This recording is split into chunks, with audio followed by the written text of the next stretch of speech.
The wind whispered through the skeletal branches of the maple trees, their remaining crimson and amber leaves trembling in the grip of a dying autumn. On the edge of a small, desolate town, a group of friends had gathered around a fire pit in the woods, the flames crackling like the shattered silence of their uneasy laughter. They had grown up hearing the tales of the Hollow Man, a figure who supposedly roamed these woods, his face a hollow void where features should have been, his purpose inscrutable but malevolent. It was a tale every child in town grew up hearing, a cautionary story meant to keep kids from wandering too far into the trees. But tonight wasn't about childhood fears. At least, that's what Jamie kept telling herself. Her friends had dared her to spend the night alone at the abandoned farmhouse, nestled deep within the woods, an old building long associated with the Hollow Man legend. It was all in good fun, a final thrill before they went their separate ways for college and jobs. The house was little more than a crumbling husk now, its roof sagging under the weight of decades, its windows shattered like blackened, unblinking eyes. Yet it stood, defiant against time, an unholy monument to the unknown. Jamie approached the house just as the sun dipped below the horizon, its feeble rays swallowed by a sky the color of bruises. Her friends stayed behind at the fire pit, their laughter faint as she stepped into the yawning doorway. The air inside was colder, oppressive. Dust motes hung in the air like suspended whispers, swirling with every hesitant step she took. Her flashlight flickered ominously, the beam cutting through the suffocating darkness but revealing little. Just old furniture, tattered curtains, and walls stained with the damp fingerprints of neglect.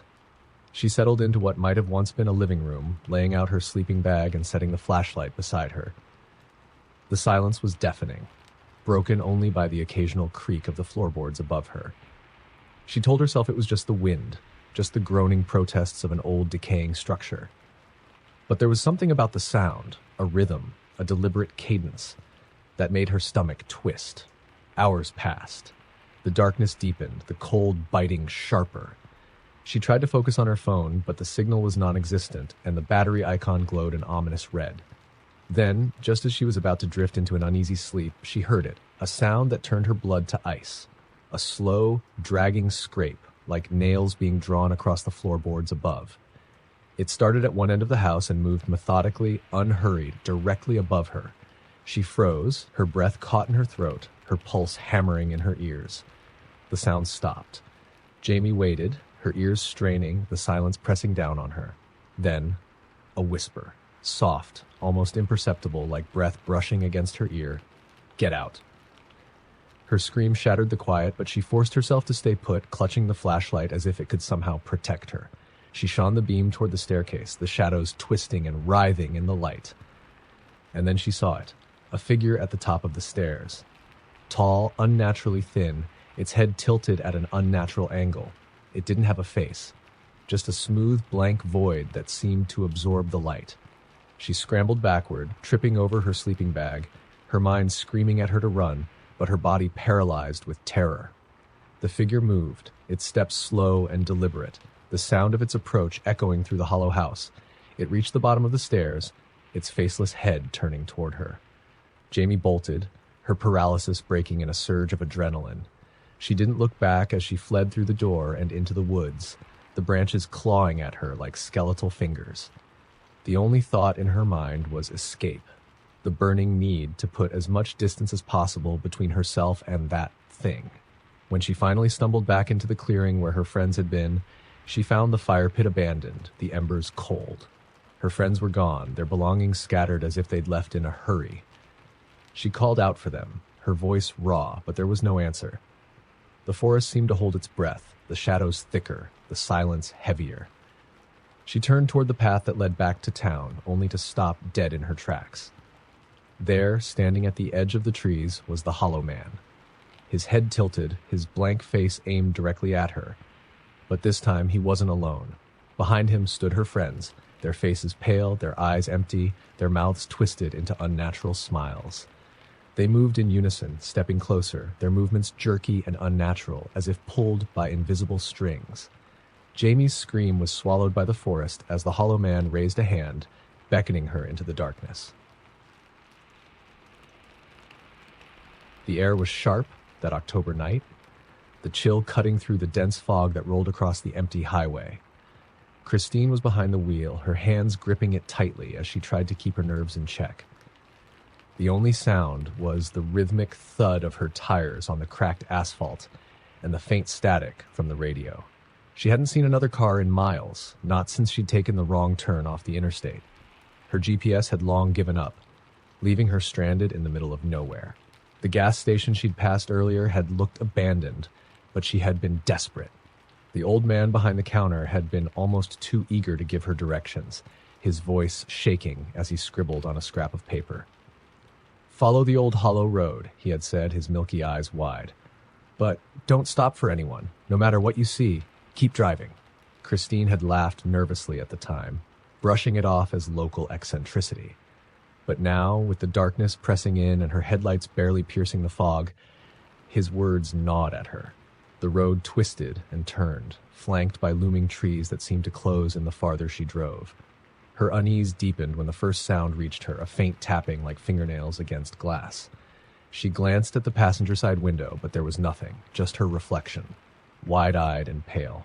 She shook it off as paranoia. Then the tapping came again, louder this time, and accompanied by a faint whisper, almost drowned out by the sound of her engine. "Help me." Christine's breath hitched.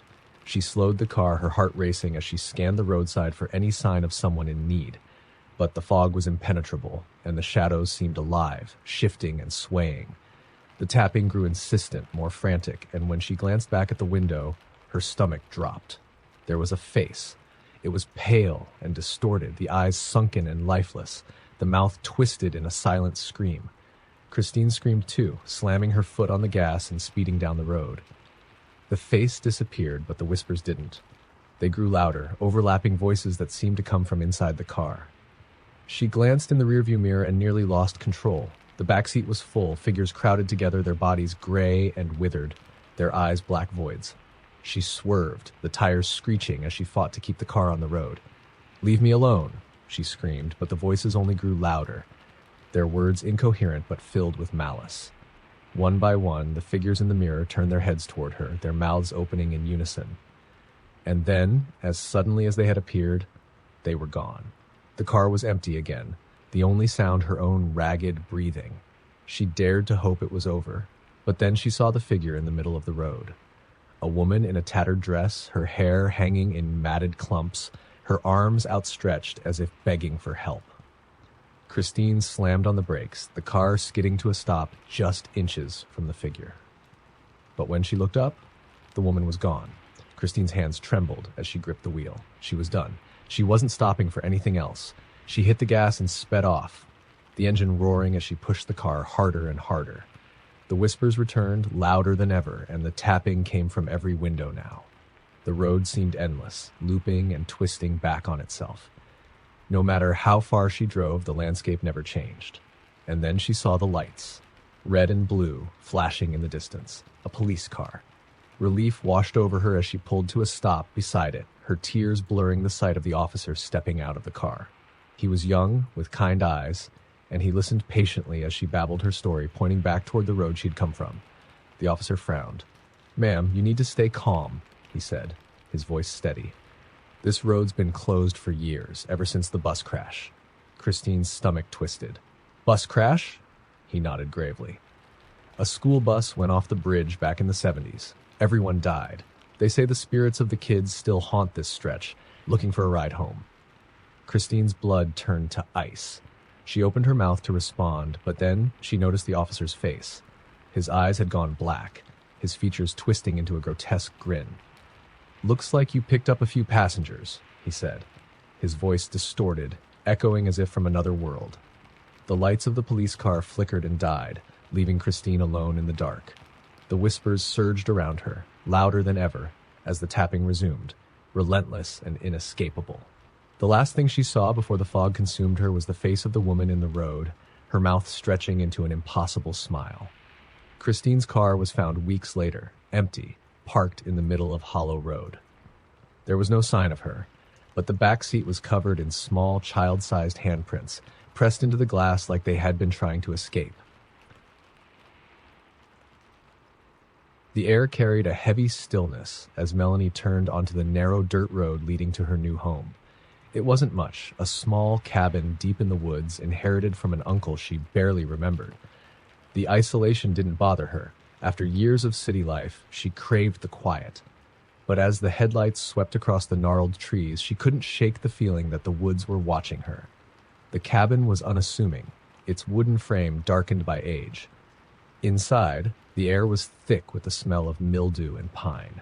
She spent the first evening unpacking, distracted by the occasional creak of the floorboards and the rustle of wind against the windows. It was an old house, she told herself. It made sense for it to groan and shift. It wasn't until night fell that the strangeness began. She was settling into bed when she heard it, a faint knock at the front door. Her stomach tightened. Who would be out here at this hour? The nearest neighbor was miles away. Grabbing a flashlight, she crept to the door, her pulse thundering in her ears. She hesitated before opening it, calling out, "Hello?" There was no answer. She shone the flashlight into the darkness, the beam barely cutting through the shadows. The woods stood silent, the trees motionless as if holding their breath. She shut the door, locking it tightly, and returned to bed. An hour later, the knocking returned.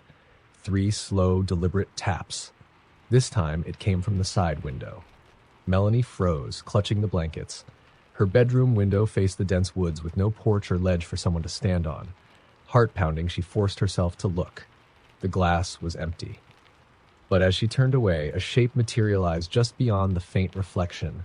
A pale, elongated face, pressed against the window, its mouth stretched wide into a grin too large for any human.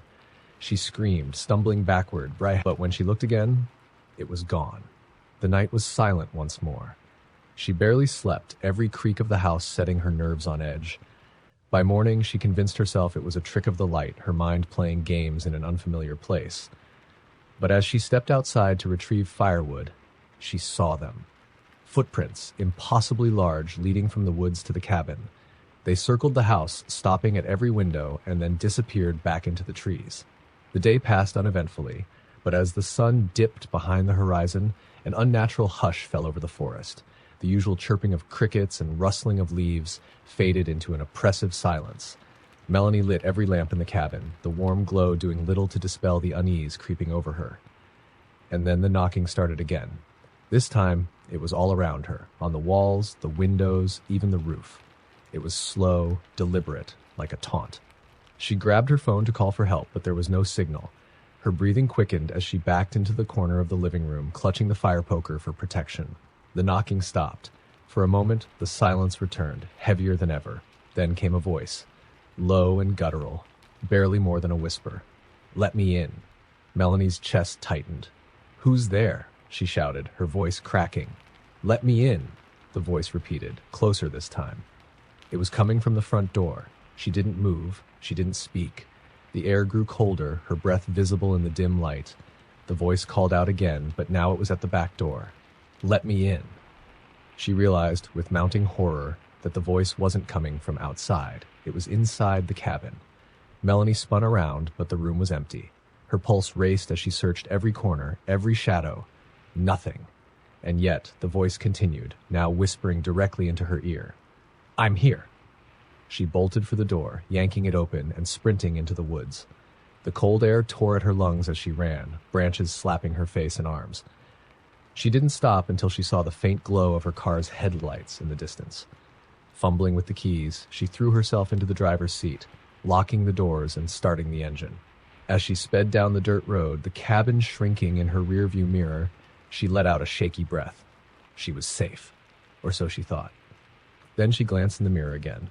In the back seat, a pale face grinned back at her, its eyes black voids, its mouth impossibly wide. The last sound on that dark, lonely road was her scream, swallowed by the endless night.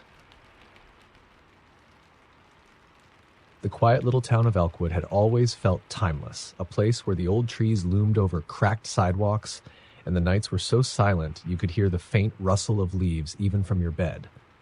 But the locals had one unspoken rule: never walk the train tracks after dark. There were stories, of course, whispered over campfires and in hushed tones at the diner. Tales of the shadow train, a ghostly locomotive that came for those foolish enough to wander its path. Sam didn't believe in ghost stories. She was new to the town, a transplant from the city looking for a fresh start. When her coworker dared her to walk the tracks one night, she laughed it off. "I'm not scared of some urban legend," she had said. So that's how she found herself there, flashlight in hand, the moonlight barely illuminating the overgrown rails. The tracks stretched into the darkness, bordered by dense woods on either side. Sam walked briskly, her boots crunching on the gravel. The air was colder than she'd expected, a damp chill that seemed to seep into her bones. She passed the remnants of an old train station, now just a crumbling foundation and a weathered sign hanging by a single chain. Elkwood Junction, it read, barely legible under years of rust. As she ventured deeper, the flashlight flickered. She banged it against her palm, the beam sputtering back to life. That's when she heard it, the faint, rhythmic clack of a train in the distance. Sam frowned. She had checked the schedule before coming out here. No trains were supposed to run this late. Maybe it was just the wind playing tricks on her. But the sound grew louder, accompanied by a low, mournful whistle. It sent a shiver down her spine, the kind you feel when someone is standing too close behind you. She turned around, expecting to see headlights cutting through the fog, but the tracks were empty. "Hello," she called out, her voice trembling slightly. There was no answer, just the oppressive silence of the woods. She shook her head, laughing nervously. "Get it together, Sam." The whistle came again, sharper this time, and with it came a vibration under her feet. It felt like an approaching train, the tracks humming faintly. But there was still nothing in sight. Then she noticed something strange. The air smelled like smoke, acrid and suffocating. She coughed, covering her mouth, her eyes watering as the fog thickened into an unnatural haze. And then she saw it. A train emerged from the mist, but it wasn't like any train she'd ever seen. Its metal was blackened and rusted, its windows shattered, the interior glowing with an eerie, flickering light. The wheels screeched and sparked as it slowed to a stop just a few feet away. The air was heavy with the sound of steam hissing and metal groaning. Sam froze, her breath caught in her throat. The doors creaked open with a sound like nails on a chalkboard. For a moment, nothing happened. Then shadowy figures began to emerge. They weren't passengers, not in any conventional sense. Their bodies were wrong, distorted and jerky, their faces featureless except for empty, hollow eyes that seemed to glow faintly. One by one, they turned toward her. She stumbled backward, her flashlight dropping to the ground. "This isn't real," she whispered, her voice barely audible over the rising cacophony of whispers. The figures didn't speak, but she could feel their words in her mind. A cold, invasive presence. They wanted her to board. She didn't know how she knew, but the urge was overwhelming. She turned and ran, her legs pumping as fast as they could carry her. Behind her, the train's whistle screamed, louder than any sound she'd ever heard. She didn't dare look back, the shadows of the figures burning in her mind. When she finally reached the edge of town, her lungs burning and her legs shaking, the sound stopped. She turned slowly, expecting to see the train or its passengers chasing her.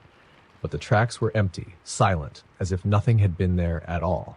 Sam never spoke of that night, but she moved out of Elkwood within the week. She couldn't shake the feeling that something had followed her. In the nights that followed, she often woke to the sound of a faint whistle in the distance, growing closer. And every time, her bedroom smelled faintly of smoke. The house sat at the edge of the town, a forgotten relic of another era. Everyone in Willow Creek called it the Still House, though no one could remember why. It had been abandoned for decades, its windows gaping like black, empty eyes, and its front door leaning slightly off its hinges. Kids dared each other to knock on the door, but none stayed long enough to see what lay beyond it. Lila had always been drawn to the macabre. When she moved to Willow Creek for a fresh start, the first thing she asked about was local folklore. The Still House came up immediately, and she was hooked. Stories of people disappearing inside, strange lights flickering at odd hours, and an eerie humming sound that could sometimes be heard at night. It was everything she loved. It didn't take long for her to make up her mind. She'd explore the house herself, spend a single night inside, and prove to the town that it was just an old, creaky building and nothing more. The night she chose was moonless, the kind of dark that makes you feel like the world has shrunk to the space just around you. Armed with a flashlight, a sleeping bag, and her phone, she pushed the heavy front door open. The hinges groaned in protest, the sound echoing through the empty halls.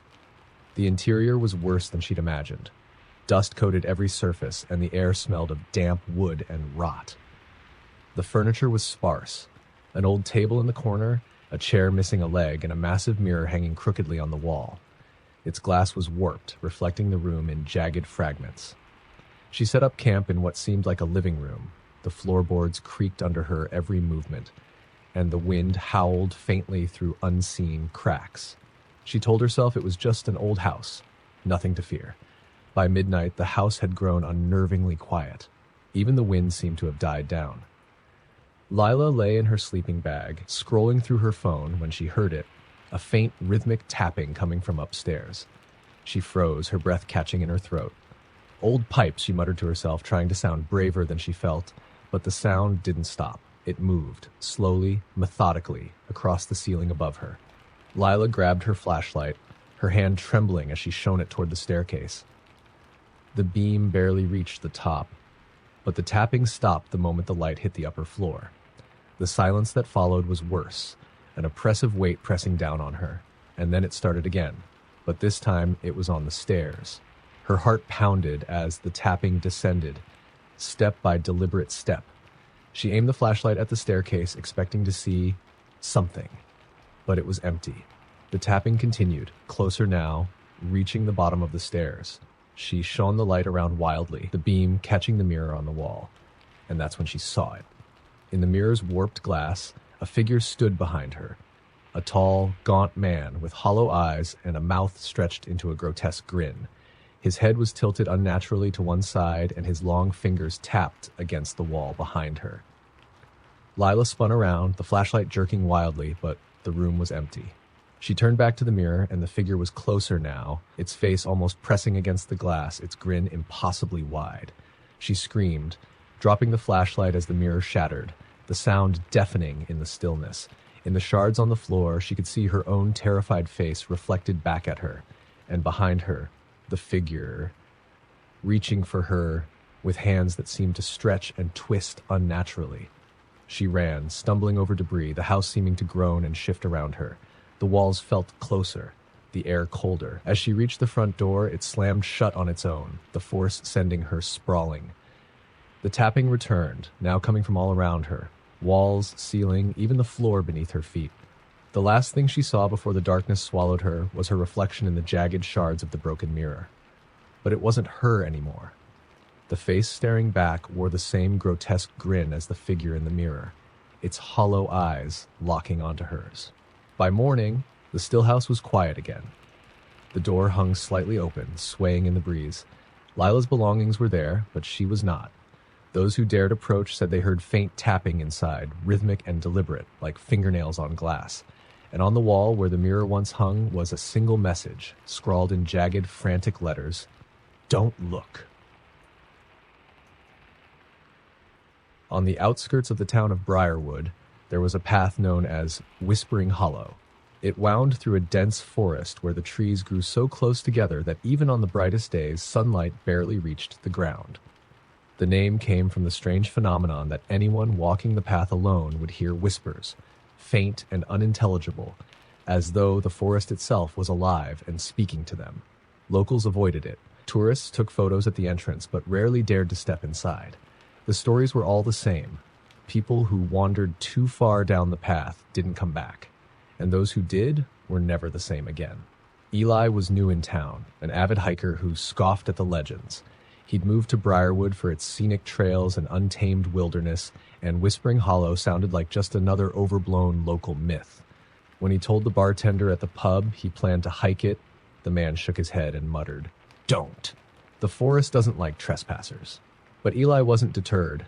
Early the next morning, armed with a sturdy flashlight, a map, and his hiking gear, he set off toward the trailhead. The path was overgrown, the wooden sign at the entrance cracked and weathered. Whispering Hollow was carved into it, the letters barely visible under years of moss. The first mile was uneventful. The forest was eerily quiet, the only sound the crunch of Eli's boots on the soft dirt. The air was heavy, damp, and carried a faint metallic tang.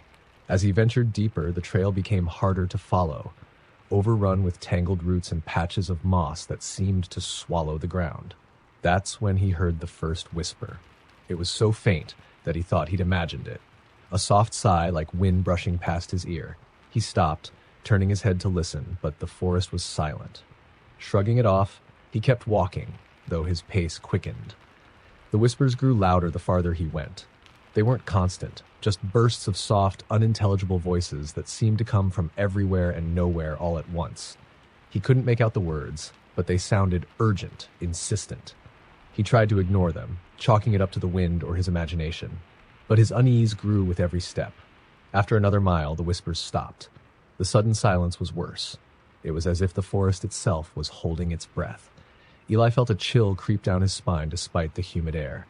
His instincts screamed at him to turn back, but his pride wouldn't let him. That's when he noticed the footprints. They were faint impressions in the dirt, but they were fresh, and they weren't his. They were too large, the gait uneven, like whoever had left them was dragging one leg. They led off the trail and into the trees. Against his better judgment, Eli followed them. The forest grew darker, the air colder as he ventured off the path.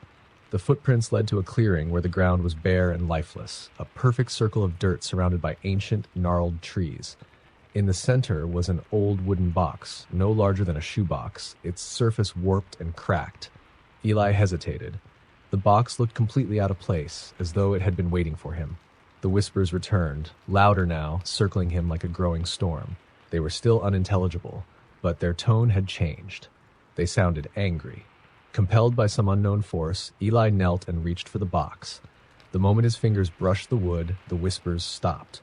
The silence was deafening, oppressive, as if the forest itself was waiting to see what he would do. He opened the box. Inside was a bundle of withered twigs tied together with a strip of black cloth. Beneath it was a small, cracked mirror, its surface covered in grime. As Eli tilted the mirror toward him, the grime seemed to slide away, revealing his reflection. But it wasn't his reflection. The face staring back at him was his own, but wrong.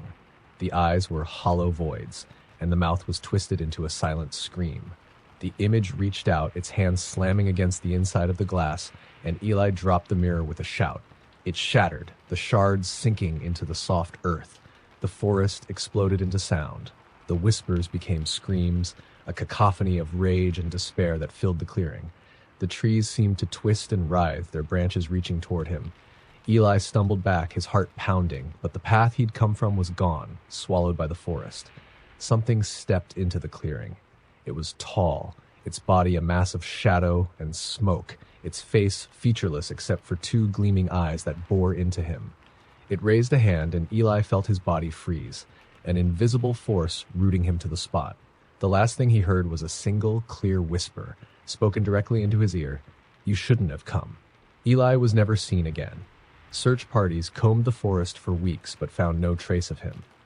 The only thing they discovered was an old, weathered box, sitting in a clearing that no one remembered being there before. The box was empty, save for a small, cracked mirror, its surface reflecting nothing at all. The old church at the edge of town had been abandoned for decades, its once pristine white paint now peeling and gray. Its tall steeple leaned precariously, and its stained glass windows were shattered, leaving jagged edges that resembled sharp teeth. No one went near it anymore, not since the night the bells rang on their own, years after the church had been deserted. There was no reason for the bells to ring. The ropes had rotted away long ago, and the bell tower was inaccessible due to a crumbling staircase. But people swore they heard it, a deep, mournful chime that echoed through the town at midnight. It was said to be a warning, though no one could say of what. Emma didn't believe in ghost stories. A budding photographer, she thought the old church would make the perfect subject for her portfolio. The decaying structure against the backdrop of the autumn woods had a haunting beauty she couldn't resist. Ignoring the warnings of her friends, she set out one crisp October evening, determined to capture the church in the eerie glow of twilight. The woods were silent as she approached, the crunch of leaves under her boots the only sound. The church loomed ahead, its broken windows reflecting the dying light. A crow perched on the steeple let out a harsh caw before taking flight, and Emma shivered despite herself. The inside of the church was even more decayed than she expected. Pews lay in splintered heaps, and the altar was covered in a thick layer of dust. The air was heavy, carrying a faint metallic tang that made her nose wrinkle. As she set up her tripod, her footsteps echoed unnaturally, as though the space was far larger than it appeared. Her camera clicked softly as she captured shot after shot, the fading sunlight casting long shadows across the ruined interior. She was so focused on her work that she didn't notice the first sound, a faint, rhythmic tapping coming from the back of the church. When she finally heard it, she paused, glancing over her shoulder. The shadows seemed deeper now, the corners of the church swallowed by darkness. She called out, her voice wavering, "Hello? Is someone there?" Silence. Shrugging it off as the wind, she continued taking photos. But the tapping grew louder, joined by a faint, high-pitched hum, like the distant sound of a choir. Emma froze, the hairs on her neck standing on end. The hum rose in pitch, the tapping now echoing like footsteps approaching from behind. She turned quickly, her flashlight beam cutting through the gloom. The church was empty, or so it seemed, but then she noticed the altar. The dust that had covered it moments ago was gone, replaced by deep scratches gouged into the wood, forming words, "Leave now." Her heart raced as she backed away, the flashlight trembling in her hand. The hum grew louder, filling the church with a strange, discordant melody. It sounded almost human, but not quite. The air grew colder, her breath visible in the dim light. Then the bells rang. The deep, mournful chime echoed through the church, shaking the rotted beams. Emma's flashlight flickered, and in the brief flashes of light, she saw them, shadowy figures lining the broken pews. They were indistinct, more shapes than people, their heads bowed as if in silent prayer. But when the bell rang a second time, they turned toward her. Their faces were blank, smooth as wax, save for hollow sockets where their eyes should have been. Their heads tilted in unison, as though studying her. Emma stumbled backward, her flashlight clattering to the floor. The third chime of the bell was deafening, and the figures began to rise. Their movements were jerky, unnatural, their limbs twisting at impossible angles. The humming transformed into a low, guttural chant, the words indecipherable but filled with malice. Emma bolted for the door, her camera forgotten. The church seemed to shift around her, the aisles stretching endlessly as the shadows closed in. She finally reached the entrance, throwing herself out into the cold night air. She didn't stop running until she reached her car. Fumbling with her keys, she started the engine and sped away. The image of those faceless figures burned into her mind. When she developed the photos the next day, she expected to find empty images of the ruined church. But in every frame, the shadowy figures were there, growing closer with each shot. And in the last photo, the one she had taken just before fleeing, there was a figure standing directly behind her. Its face was blank, but its hand was reaching for her shoulder. Emma left town the next day. But no matter where she went, she could still hear the faint chime of the church bells at night, growing closer with each passing day. It was the coldest autumn in decades, the kind where frost clung to the windows every morning, and the golden leaves turned brittle and black almost overnight. Harper had just moved into her grandmother's old farmhouse, a sprawling, creaky building surrounded by acres of dense forest. The house had been in the family for generations, but no one had lived there since her grandmother had passed years ago. Harper wasn't superstitious. The stories about the forest didn't bother her, even though the locals seemed unnerved whenever she mentioned exploring it. They said the woods were cursed, that people who ventured too far disappeared. Harper brushed it off as small-town gossip. One evening, as the sun dipped below the horizon and bathed the trees in a blood-red glow, Harper decided to gather firewood. She grabbed a flashlight and headed toward the edge of the forest. The air was still, unnaturally so, and the only sound was the crunch of her boots on the frosted ground. The deeper she went, the darker it became. The flashlight's beam barely penetrated the dense undergrowth, and the towering trees blocked out the moonlight entirely. Harper felt an odd sensation, as though the woods were pressing in on her. She shook it off and kept walking until she found a small clearing. In the middle of the clearing was a pile of sticks arranged in a crude, humanoid shape. It looked like a small, makeshift effigy, bound with black string. Harper frowned, kneeling to inspect it. Who would build something like this out here? The air felt colder now, the kind of chill that cuts straight to the bone. A soft sound broke the silence, a faint rustling like dry leaves brushing together. Harper stood up, shining her flashlight around the clearing. The beam caught nothing but trees and shadows. "Hello?" she called out. Her voice sounded small, swallowed by the darkness. The rustling grew louder, more insistent, coming from all around her now. It wasn't the sound of animals or wind. It was rhythmic, purposeful. She turned in a slow circle, her breath coming in sharp clouds. The trees seemed taller, closer than before. And then she saw it.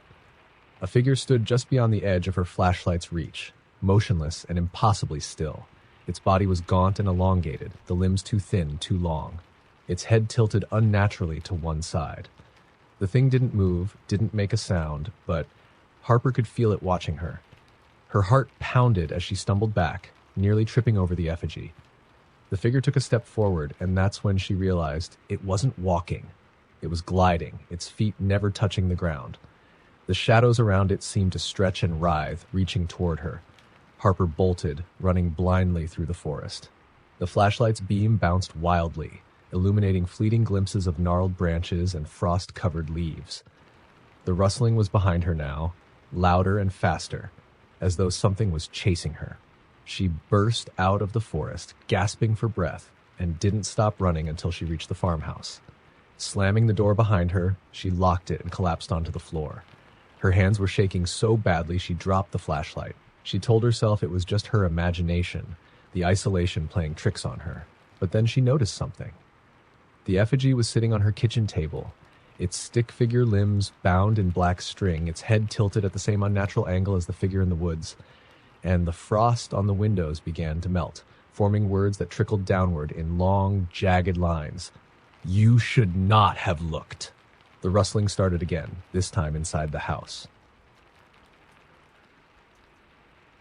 The old diner on Route 66 had been closed for years, its peeling red and white signs swinging in the wind. Locals called it Elliot's Diner, though no one alive seemed to know who Elliot was. Rumor had it that anyone who stopped there after midnight never made it to their next destination. Truckers told stories about seeing lights flicker inside or hearing faint music as they drove by, but the lot was always empty. Caleb didn't believe in ghost stories. He was a long-haul trucker used to lonely nights and creepy places. When his GPS rerouted him down the old highway one late October night, he thought nothing of it, until his truck sputtered to a stop right in front of Elliot's Diner. The engine refused to turn over. Frustrated, Caleb grabbed his phone to call for help, but there was no signal. The diner loomed in the dark, its windows covered in grime. But as he stared at it, he noticed something strange, light flickering faintly inside, like the glow of an old neon sign. Curiosity got the better of him. Grabbing his flashlight, he stepped out of the truck and approached the diner. The air smelled stale and metallic, and the wind had gone completely still. The front door creaked open at his touch, and a faint bell jingled overhead, the sound echoing unnaturally in the quiet night. The inside of the diner looked frozen in time. Red leather booths lined the walls, and a long counter stretched across the room, complete with spinning stools. Dust coated everything, but the jukebox in the corner glowed faintly, casting strange, shifting shadows. Caleb hesitated, glancing back at his truck. He didn't want to be here longer than he had to, but something about the diner compelled him to stay. He approached the counter, and that's when he noticed the menu. It was written on a chalkboard above the grill, the names of the dishes faded and smeared, but one line was fresh, written in sharp white letters. "Tonight's special, you." He blinked, sure he'd imagined it, but the words didn't change. A faint hum filled the air, and the jukebox came to life, playing a scratchy tune he didn't recognize. It was a slow, eerie melody, and as it played, the air grew colder. Then he saw the first figure. It sat in the far booth, hunched over as if eating a meal. Its outline was faint, more shadow than substance, but it moved, lifting something to its mouth. Caleb's breath caught as another figure appeared at the counter, a man in a tattered suit, his face obscured, standing unnaturally still. The diner filled with the sound of footsteps and faint whispers. More figures emerged, filling the booths and stools, their faces blurred and their movements jerky like an old film reel skipping frames. Caleb backed away, but the door wouldn't budge when he tried to open it. "Sit," a voice said, low and gravelly, cutting through the whispers. Caleb spun around, his flashlight flickering. Behind the counter stood a man, or what used to be a man. His skin was pale and stretched too tight, his eyes black pits that seemed to suck in the light. He wore a diner uniform, the name tag reading Elliot. I said, "Sit," Elliot growled, gesturing to an empty booth. The figures in the diner all turned toward Caleb, their blank faces somehow accusing. Heart pounding, Caleb obeyed, sliding into the booth. The vinyl was icy cold, and the table in front of him was suddenly set with a plate of food. A raw, red slab of meat sat in the center, its edges glistening in the dim light. The smell was rancid, and Caleb gagged. "You're the special tonight," Elliot said, grinning with teeth that were too sharp, too many. "Eat, or they'll eat you." Caleb's hands shook as he picked up the fork, his mind racing. He couldn't eat it. He wouldn't, but the whispers around him grew louder, the figures closing in. Their forms were more solid now, their blurred faces twisting into grotesque shapes. He shoved the plate away and bolted for the door. This time it flew open, and he stumbled outside, gasping for air. His truck's engine roared to life on its own, and without thinking, he jumped in and sped away, the diner's neon light fading in his rearview mirror. When he reached the next town, Caleb tried to tell his story, but no one believed him. They said Elliot's diner had burned down decades ago, and there was no way he could have seen it. But Caleb knew what he'd experienced. The next morning, when he checked his truck, he found something in the passenger seat, a plate with a raw red slab of meat still sitting on it. And written on his windshield, in smeared red letters, was a single word, "Return." The air was crisp and biting, carrying with it the scent of decaying leaves. In the small town of Cold Hollow, autumn wasn't just a season, it was a warning. Locals whispered about the Veil, a time when the barrier between the living and the dead was thinnest. Outsiders dismissed it as folklore, but those who'd lived in Cold Hollow long enough knew better. They had stories, the kind that left you cold to your bones. It began, as it often did, with a newcomer. Elise Harper had moved into the old Harwood cabin at the edge of town. The cabin was notorious, something about a family disappearing decades ago, but Elise had brushed it off as small-town superstition. She was drawn to its seclusion, nestled in a grove of skeletal oaks whose branches clawed at the sky. Perfect for her writing, she thought.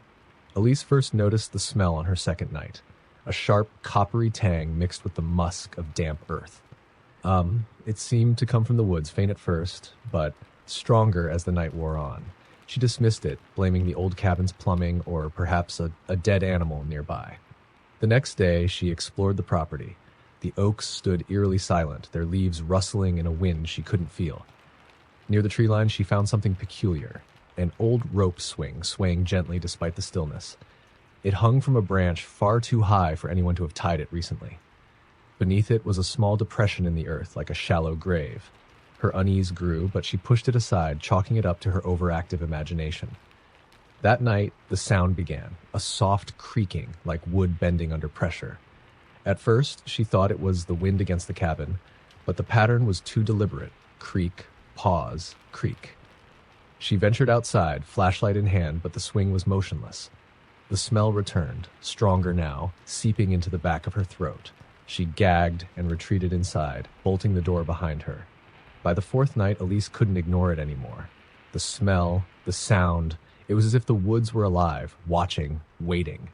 She started dreaming of faces, pale and hollow-eyed, staring at her from the oaks. In the dreams, the rope swing was always moving, though she could never see who pushed it. She called the local sheriff, a grizzled man named Carter who had seen his share of strange things.